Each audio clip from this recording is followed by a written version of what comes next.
Hello, and welcome to the BYU Family History webinar series. I'm Marin, and I'll be your host for this webinar. Please make sure that your microphones and web cameras are disabled during the presentation to provide a smooth webinar.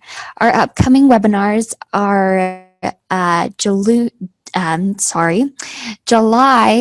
11th. That's a Thursday at 3 p.m. Mountain Daylight Time, and we'll be hearing from Kathryn Grant. She'll be giving a presentation entitled Getting the Most from FamilySearch FamilyTree, Understanding Tree Views. And then that following Wednesday, we'll be hearing from Joe Price.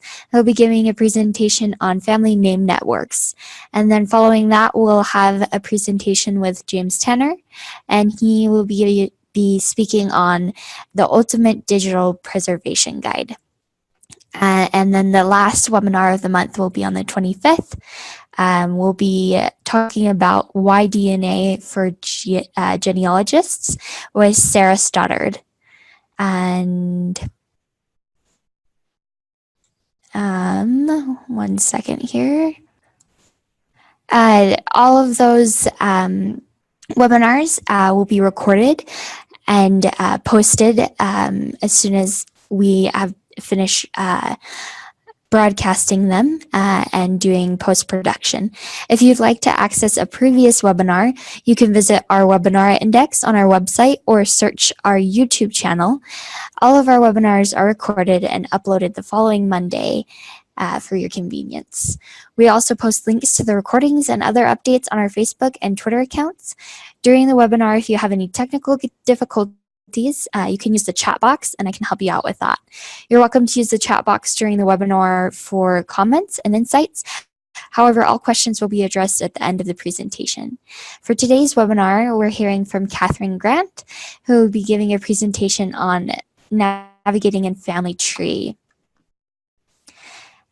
After years on the sidelines, Kathryn started doing family history and discovered that she loved it. Her specialty is helping new family historians find success and maybe even avoid some of the mistakes she's made. Kathryn teaches Sunday classes at the BYU Family History Library. She also presents at Riverton Sunday seminars and other family history events. Her column on family history ran in the Nauvoo Times for about a year and is still available online. Kathryn works for the Church of Jesus Christ of Latter-day Saints as a technical writer and an instructional designer, focusing on usability and process improvement. Besides family history, she loves uplifting music, thought-provoking books, and spring lilacs. And if Kathryn is ready, we'll turn the time over to her for the presentation. Thank you, Marin. Sure appreciate that. And I'll just bring up my slides here. There we go. Well, welcome everybody. We're so glad to have you join us for this webinar today. This webinar is one of the more basic ones. It will cover skills that all of us need to know to be comfortable getting around in FamilyTree. Now, a lot of it will be very basic. So if you're looking for something basic, you've come to the right place. But on the other hand, even if you know some of these skills, you may find the review of basic things helpful if you need to teach other people. And we are going to talk about a few advanced things too. So let's get started. The first thing I wanted to do was be clear about the scope of this webinar. We're only going to be talking about navigating within the FamilyTree section of the FamilySearch website. And I did want to call that out because there's sometimes confusion between FamilySearch and FamilyTree. The terms may be used interchangeably when really they're not exactly the same thing. FamilySearch refers to the whole website, and FamilyTree is a portion of the website, and it's where we're building our shared family tree. So that's what we're going to be talking about today, how to get around in that section of the website. So here's our agenda for today's class. First of all, we'll be covering some navigation basics, an overview of the FamilyTree menu, navigating in tree views, navigating on the person page, and how to navigate to a specific person. And there's actually several different ways to do that. And then we'll be talking about other navigation tips, including navigating with URLs and how to navigate to a new page without closing the current page that you're on. And we'll actually give an example there of a time when that's useful. It's actually a surprisingly useful little trick when you're doing family history. So let's take a look at the Family Tree menu. The Family Tree menu appears whenever you have selected Family Tree from the top Family Search menu. So it appears by default. And if I were to click on any of these other items like search or memories, this secondary Family Tree menu would disappear, but it would come back as soon as I clicked on Family Tree. You might look at at Family Search on a narrow screen and see something slightly different. I wanted to point that out because Family Search uses what's called responsive design. And that basically just means that they design their website so that it adapts to the size of your screen. So on a narrow screen, you will be likely to see icons, whereas on the wider screen, if we go back here, you see that we just see a text menu. And I just wanted to show quickly how those things correspond, just so that if you see something different, you'll realize, yeah, it's basically just a different view of the same thing. And fortunately, the Family Tree menu stays the same regardless of the width of your screen. So let's just walk through the 5 options on the Family Tree menu, the 5 things you can navigate to. The first option is tree views, and those are basically the views that cover multiple generations. So that's what you're going to get when you click on tree. When you click on person, you're going to get a person page. When you click on recent, you will get a list of the last 50 people or up to the last 50 people that you have visited as you've been in Family Tree. When you click on Find, you get taken to a Find screen that searches only within Family Tree. And that's something to be aware of. Sometimes that's confusing to people because they think it might be searching historical records, but it actually isn't. It's only searching people within the Family Tree. And then finally, we've got lists. And if you have ever clicked that star at the top of a person page saying that you want to watch somebody, this is where you get a list of all the people that you are currently watching. You'll notice also the Family Tree at the top of the menu, if you hover over it, you get this drop down. The drop down is almost identical to the Family Tree menu, but not quite. There's 2 exceptions to it. So you notice Recents does not show up on this menu. And there's an extra thing that does show up. It's Family Booklet, and that doesn't show up on the regular menu that you see. So if you choose that, then you'll be navigating to a site that has a family booklet, and it's basically just a very basic online booklet that you can use if you are trying to help somebody who has never done family history before and if they have nobody in their tree. This would assist them in gathering the information that they need to start putting family members in the tree. Okay, so let's now look at some more specific ways to navigate within Family Tree. And we'll start by looking at how you can navigate in tree views. So you remember that tree views are the multi-generational views in Family Tree.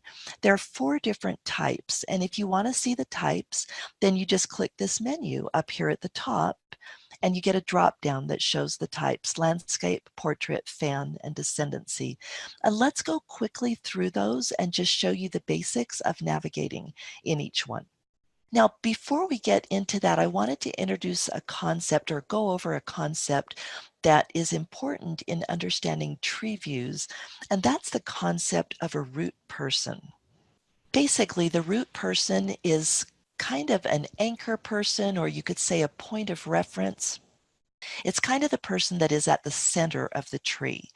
So above or below or beside the root person, you're always going to have descendants on one side, and in landscape view, they're going to be on the left, and you're going to see ancestors on the other side, and in landscape view, they will be on the right.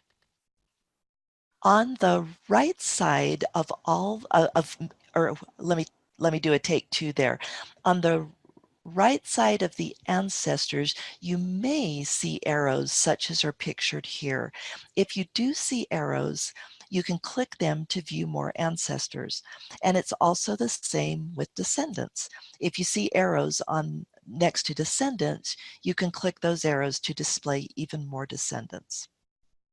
Now I wanted to show what happens when you click one of those arrows.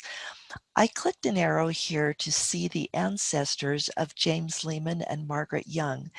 Notice that before this arrow was pointing to the right, but now that I've clicked it, it's pointing to the left, indicating that I could click it to collapse this branch that I've just opened up. So that's one way that you can close the branch. But also, if I were to come down here and to click this other branch, even without closing the first one, then this is going to open the second branch and it's going to automatically close that top branch that we were looking at. Now, if there's no arrow displayed next to an ancestor or a descendant, that simply means that there's no more information in FamilyTree. It doesn't mean that that person didn't have any more ancestors, just that they haven't been added to FamilyTree yet. Now, to move the tree, you may find, for example, in this image here, we've got some kids that are kind of off the screen. And if you wanted to navigate to those kids, it's very much like using Google Maps. You just click and drag any place in the gray area and you can reposition the tree so that you can get to the navigation options that you want to see. Now let's take a look at navigating in portrait view. Once again, we've got the root person and spouse, and they're pretty much in the center of the tree. And below them, you've got their descendants. Above them, you've got their ancestors. You can click the arrows just like landscape view to see more ancestors. And for the descendants, you can click the arrows to see more descendants. Let's look at the fan chart. The root person and the spouse of the fan chart are sort of lower center on the screen, and the ancestors are shown above. And the difference with the fan chart is that only one generation of descendants are shown, and you don't have the option to expand to multiple generations of descendants in the fan chart. You do have the option to expand up to, I think it's 7 now, 7 generations of ancestors. But there is one unique thing on the fan chart as far as the descendants, and that is that they only show 5 children at once. If you happen to have more than 5 children in that family, then you'll see this gray arrow here and you can click that to see additional children. There's also another nifty little feature that only is available in the fan chart, and that is that if you hover over anybody in the fan chart, you see this little fan icon. And if you click that, it will put the person into the root position. So that's basically just a way of repositioning the fan chart and seeing more generations for somebody if those additional generations are available. The last tree view is descendancy view. This view tends to be a little bit tricky because of the indents and the arrows and so forth. So we'll just kind of explore a few, like the top couple of levels of descendancy view. So in descendancy view, the root person is always at the very top of the screen. Below the root person, you will see slightly indented the root person's spouse. Then indented even more, you see the children. So here we've got the first child, Sarah, and here we've got the second child, Anne. But then you see we start going in on Anne to her spouse and children. So here's her spouse, here are her children. And if you want to see, those will get you down to all the descendants. But if you want to expand to see your ancestors, then there's a button at the top, and that allows you to see the extra ancestors that go above your root person. Now here's the other sort of little tricky part. If you see a down arrow next to somebody, it means that their branch is expanded. So, sorry, this is kind of blocking her name, but Anne here has been expanded. And so below her, I'm seeing her husband and I'm seeing her children. But you notice that the children don't have a down arrow. Instead, they have a right arrow. But if you click that, then you're going to expand the people that are connected to Joseph Turnell. Okay, so that is navigating in the tree views. Let's talk now about navigating on the person page.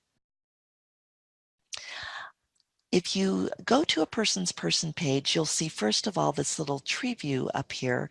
That allows you to navigate to that person in tree view.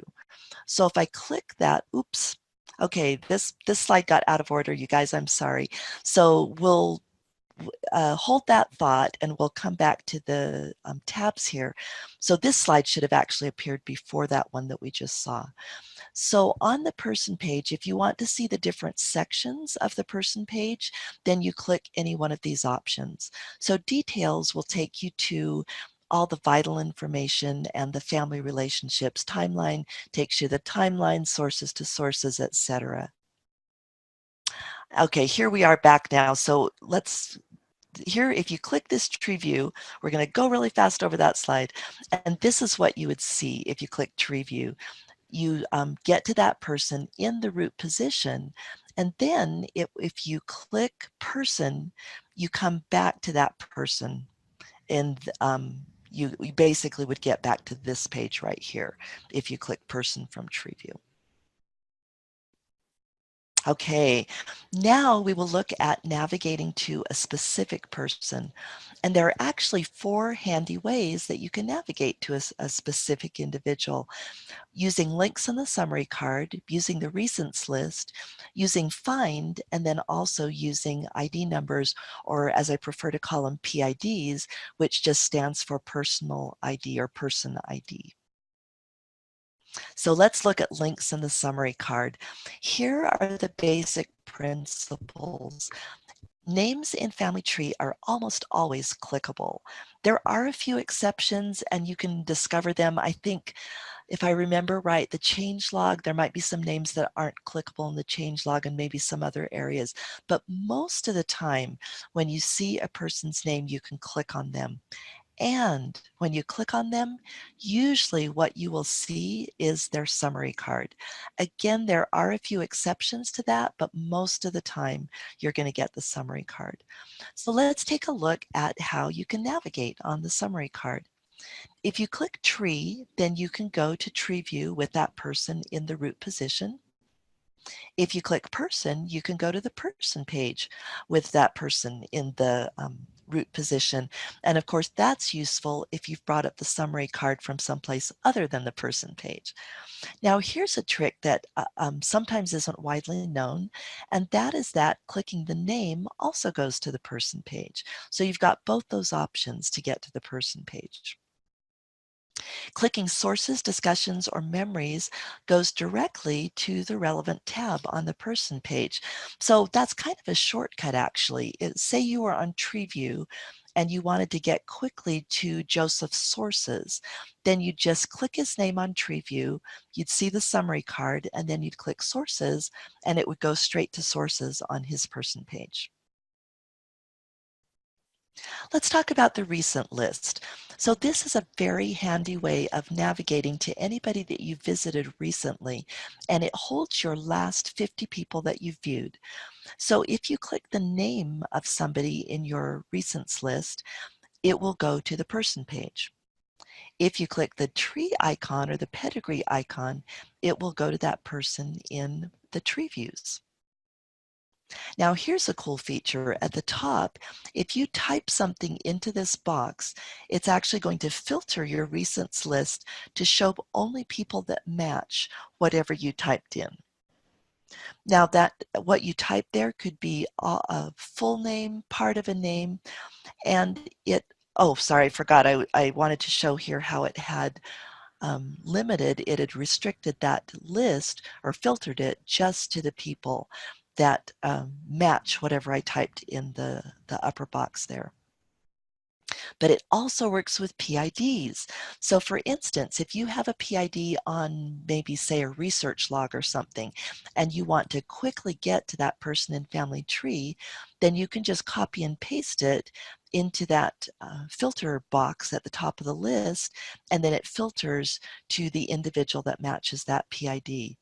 And one really cool thing about it is that if you've got a PID in the filter box, you can click go to go directly to the person page, and that works even if that PID is not in your recents list. So it's really just a quick way of navigating to a person page. Now I wanted to talk about a little tip. There's a new feature, relatively new, I guess it's been around for a few months, but do you remember ever trying to copy PIDs by dragging your mouse over the PID? And invariably, it would only get part of the PID, or it would copy the text below, or you'd try to right click and copy and it would undo the selection and didn't get anything. It was just very tricky and very difficult. So brilliantly, FamilySearch has now made it possible for us in most cases, again, there are a few exceptions, but in most cases, you can click the PID and you get this little pop-up thing here. And if you click that, it copies the PID into your memory, the memory of your computer. You get a message saying it was copied, and then you can paste that PID anyplace else that you want. And it can be in FamilyTree or to your research log or whatever. So I just wanted to point that out because that could be useful for the next couple of features that we're going to look at. So if you click Find, this is another way of navigating to people in FamilyTree, and there's two options on Find. You can either find by name and, of course, additional information. So you see here, I've entered the name of John Vescaby. I've entered his birth information. If I wanted to enter more, such as a marriage or a residence or death, I would just click those items and I would get additional fields I could fill out.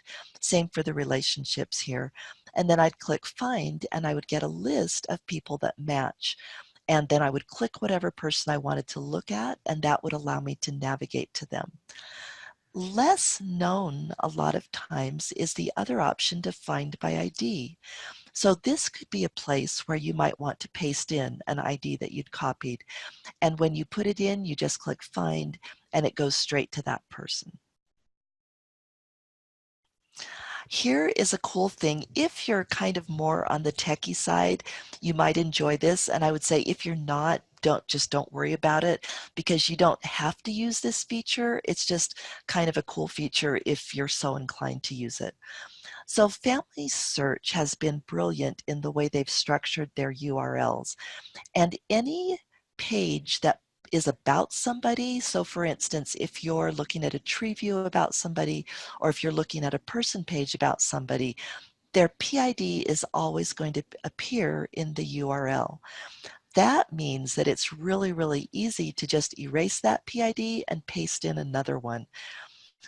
So one trick that I wanted to mention on that, or one gotcha, I guess, one thing to be cautious about is if you click in that upper address bar, often the whole URL will be selected, and you can tell because it like turns blue or some other color or has a blue background.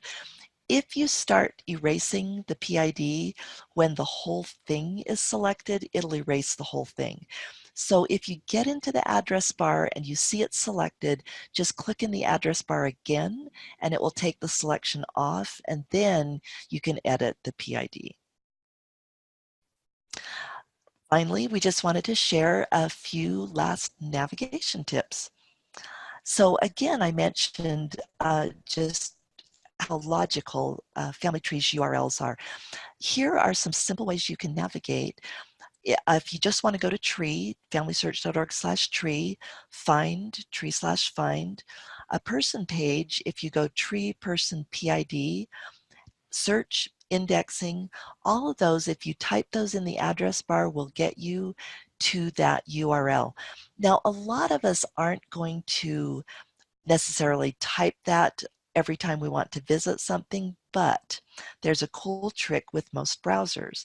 And that is that once you've visited a page, if you even start typing it, like in this example, I clicked in here and I typed the word family, it remembered the most recent URLs that I visited that started with family.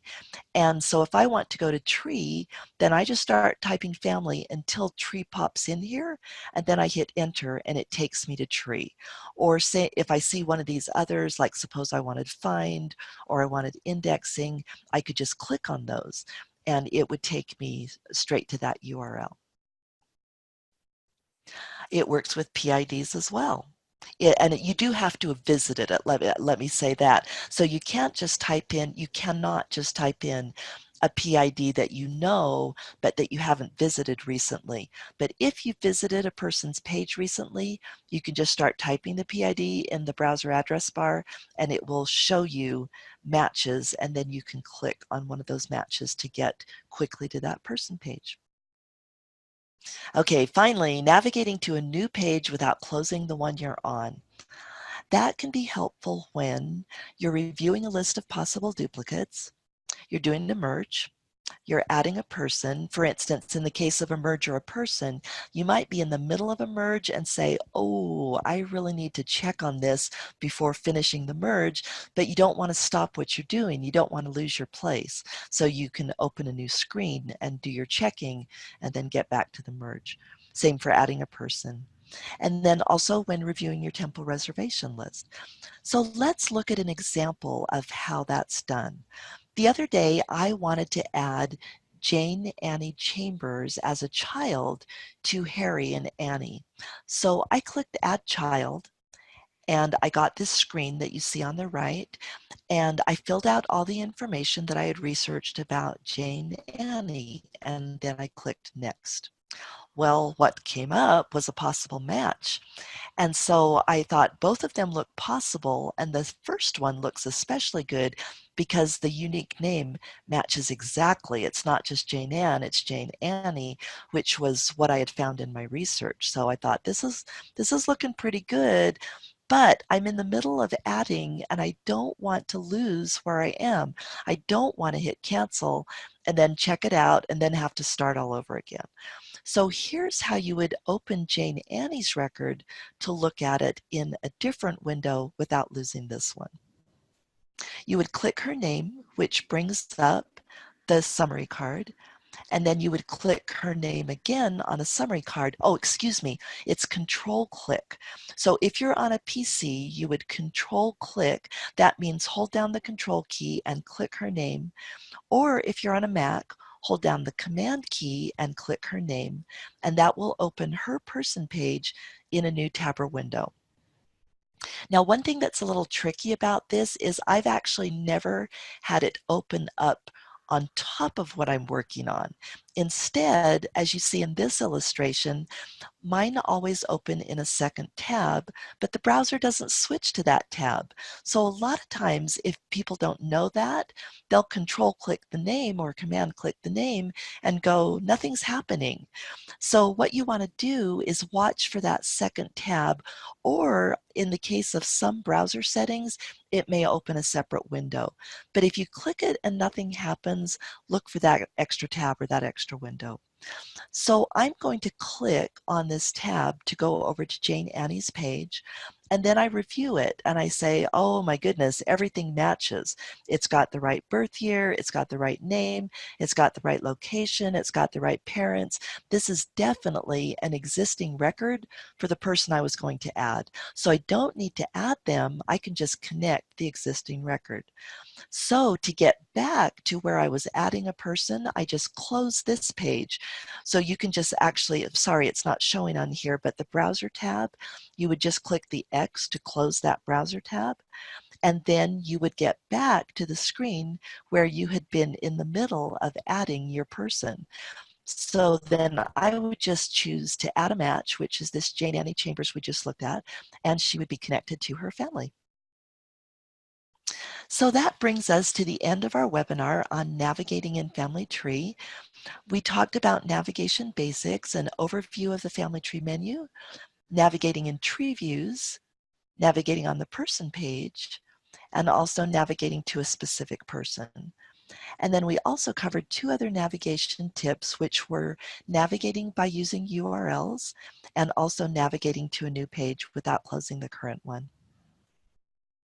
So thank you everybody for being here today. We appreciate you joining us. And Marin, do we have any questions that we need to address? Um, it looks like Terry Mills asked, or right click and select new tab. So if you're going between two different pages, you can click on the name, you can right click on the name, and then it'll have a bar come up and you can select a new tab, and that'll open up in a new tab. I think that's what he was saying. Great. Yes, that is true. Great comment. So if you'd rather use the mouse than the shortcut keys, that's a great way to do it. Terry Mills also asked, are there things in works to make merges more simple? Are there things coming up to make merges more simple? I think is what he's asking. Yeah, I have not heard of any. So, and that would be great, wouldn't it? Because merges can be pretty complex, but I haven't heard of anything that's going to make them simpler.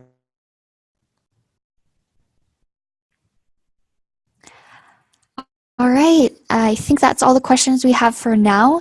I'll keep the chat box open in case anyone else has a question.